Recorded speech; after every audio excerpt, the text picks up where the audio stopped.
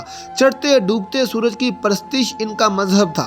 وہ اپنے محل کو دنیا کے عجائبات میں شمار کرتی رہی، لیکن یہاں جو کچھ اس نے دیکھا تو کہنے پر مجبور ہو گئی کہ وہ سچی خبر تھی جو میں نے تیرے کاموں اور تیری حکمت کے بارے میں اپنے ملک میں سنی تھی۔ میں نے ان پر بھی یقین نہ کیا تھا جب تک کہ میں نے یہاں آ کر خود نہ دیکھ لیا، بلکہ مجھے تو آدھا بھی نہیں بتایا گیا۔ تیری شان و عظمت تو اس سے کہیں زیادہ ہے جو مجھے معلوم ہوئی۔ ملکہ بلقیس یہ سبز ذہانت و فدانت میں بے مثل تھی۔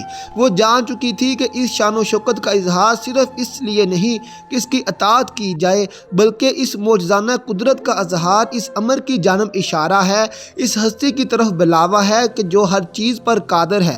یوں وہ اپنے شرک پر نادم ہوئی اور اقرار کیا کہ میں نے اپنے آپ پر ظلم کیا، اور میں حضرت سلیمان علیہ السلام اور آپ کے رب کی فرما بردار امتی ہوتی ہوں۔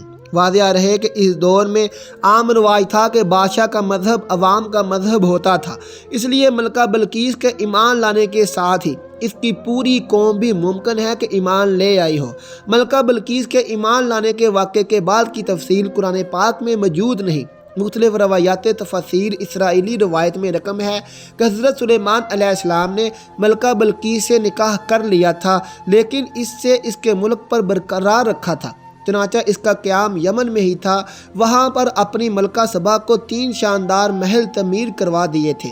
آپ علیہ السلام ہر ماہ 3 روز وہاں قیام فرماتے۔ اہل حبشہ ملکہ سبا اور حضرت سلیمان علیہ السلام کی اولاد ہونے کا دعویٰ کرتے ہیں۔ اللہ پاک ہمیں بہتر عمل کرنے کی توفیق عطا فرمائے اور ہمیں نیکوکاروں میں شامل کرے، آمین ثم آمین۔